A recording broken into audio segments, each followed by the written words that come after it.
Rebuilding the 100. Elect Thomas W. Dortch Jr. for chair. I want to emphasize, when I was the national chairman of 100 Black Men of America, I was fortunate to have Al Dotson as the vice chair, and Al worked in partnership with me.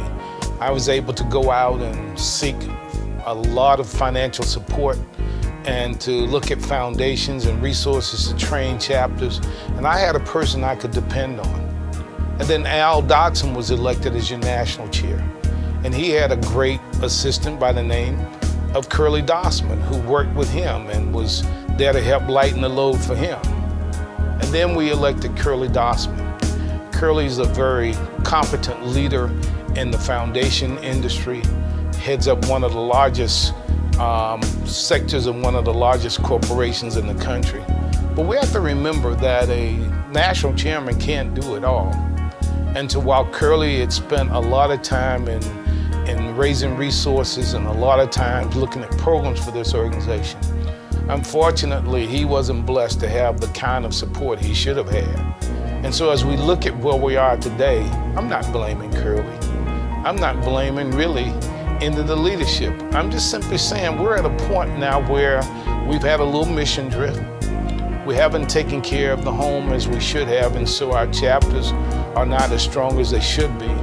And so we have to get back to basics. And that's what I'm running for, to help us get back to basics, to rebuild and strengthen our foundation, to help us focus on our core value system and on our core mission for this organization, and to work with members throughout this country. My first time around as chair, I visited every chapter of the 100 Black Men of America. Many of you said you haven't seen the leadership in your community. I don't care your size, I don't care where you're located, you're a part of the 100 Black Men of America. And we have to be there to support you. And of course, support is not determined on who shows up when they're running for office. It's about who's there when you need them, and who's there even when you don't need them, but they show their support. I've been to many of your chapters, I've spoken for many of you, even not being one of the elected members of the cabinet, but I've done it because of my commitment.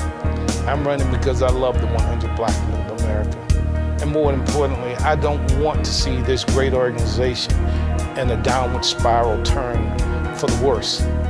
So, I ask for your support. I ask that you evaluate every candidate running and you make a decision on what you think is in the best interest of this organization. I've heard my opponents say that we need new blood. Well, new blood, that's a good phrase, but evaluate my body of work. From the days that I started with this organization as one of the founding members of 100 Black Men of Atlanta, and as the national chairman, and my continuation in this organization. Again, you'll see a track record of results.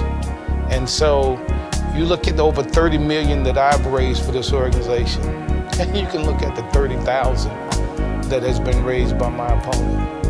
At the end of the day, you make the decision, but just know I'm here for this organization because it's a phenomenal organization, and it has not scratched the surface of what it can do for our communities and for the young people, and just as important, for building the brotherhood of our members of 100 Black Men of America. Let's make this great organization even greater. Let's work hand in hand, and let's be bridge builders and not those who seek to take it down because of blind ambition of wanting to have a title. I'm not running for a title. I'm running for the future of 100 Black Men of America. Elect Thomas W. Dortch Jr. for chair.